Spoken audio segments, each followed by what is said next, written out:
welcome back to Maury's BookTube. First of all, Happy New Year. I hope you celebrated into the new year and I wish you nothing but the best. I can't wait to see what 2024 has in store for us. Now I want to talk about the books that I read in December.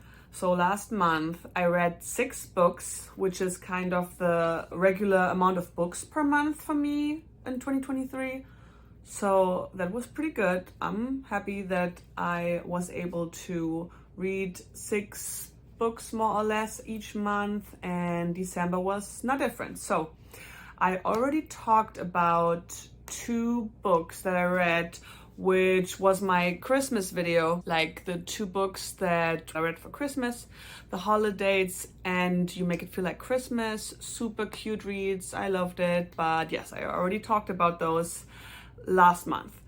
And the 4 other books I want to talk about today. So the first one is this one. Did You Hear About Kitty Carr by Crystal Smith Paul. This book was my book of the month pick, I think from May of 2023. Book takes place mostly in the 50s and 60s, maybe until the 80s. Like, this is the whole lifespan of Kitty Carr and her life as a Black woman in America who was passing as white. Me being from Europe, I have never heard about the whole situation with Black people pass as white people, and this was the first time I was even made aware of this. So this book touches up on all these topics and all these also historical facts. You will also find some popular names and historic events that did take place. So this is not all complete fiction.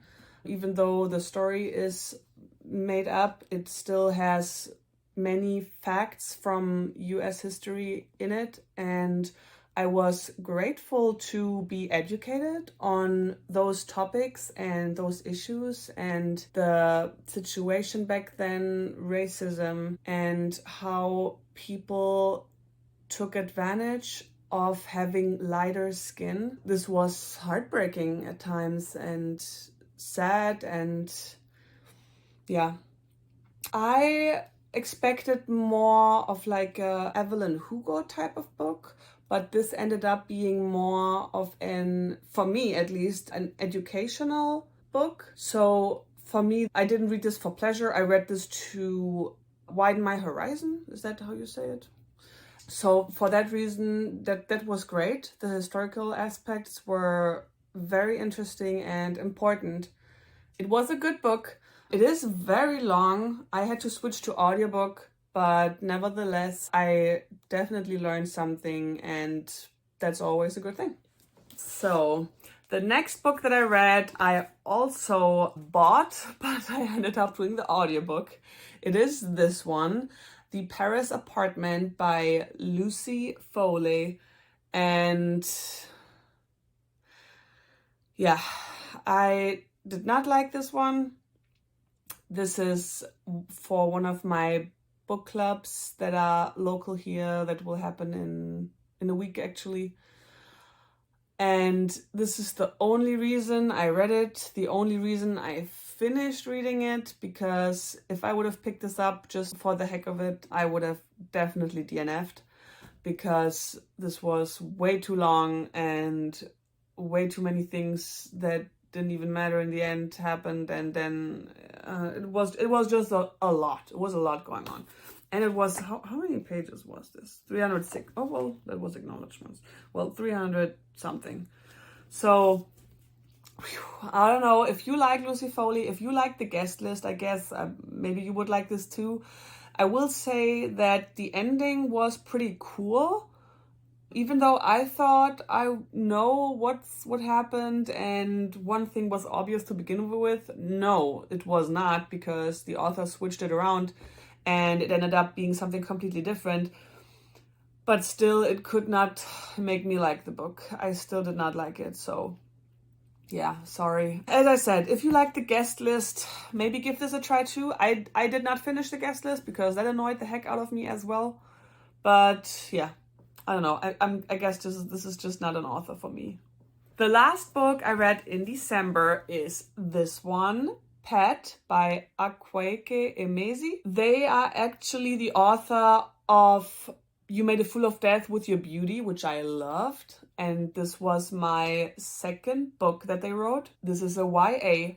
And I did not really know what I was getting into.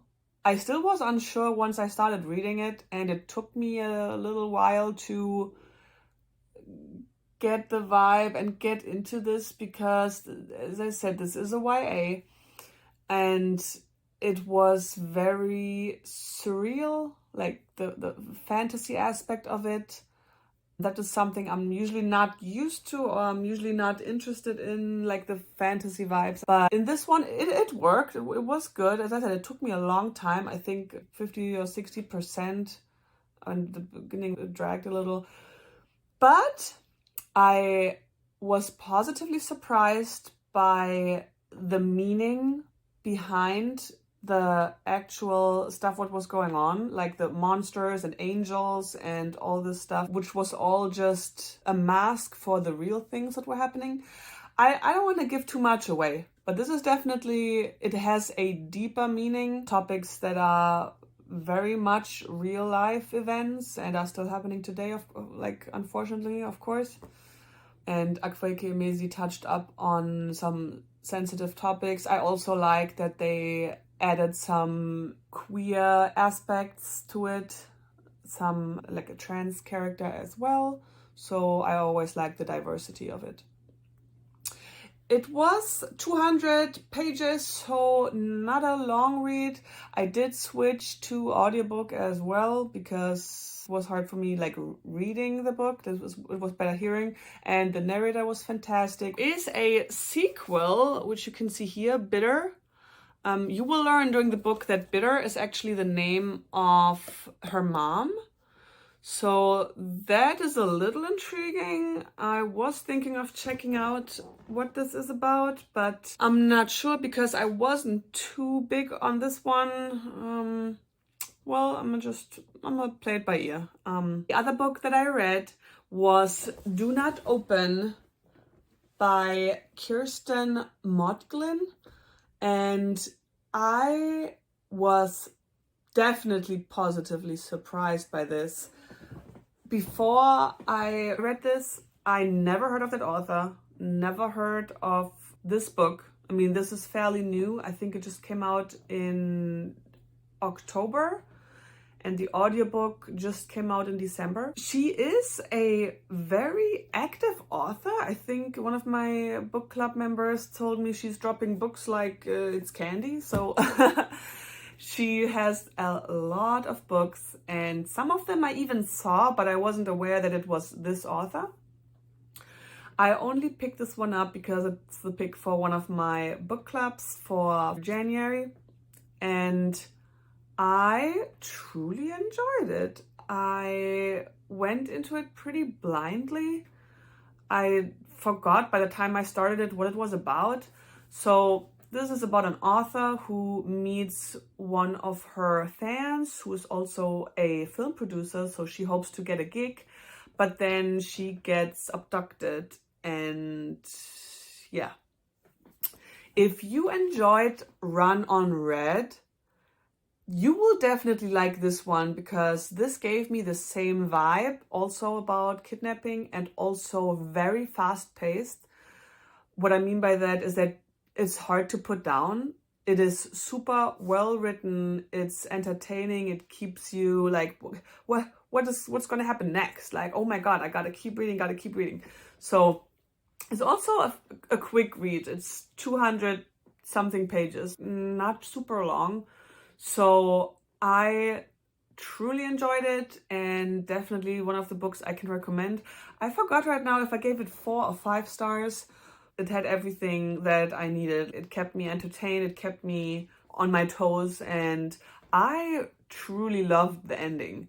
I hate open-end cliffhanger BS endings. So this one had a great ending and there were some twists. Whew. Usually I'm really good in figuring things out. I'm sure you heard me say that before. But this one, like, I have no idea. I can't wait to talk about it during book club this month. So let's see.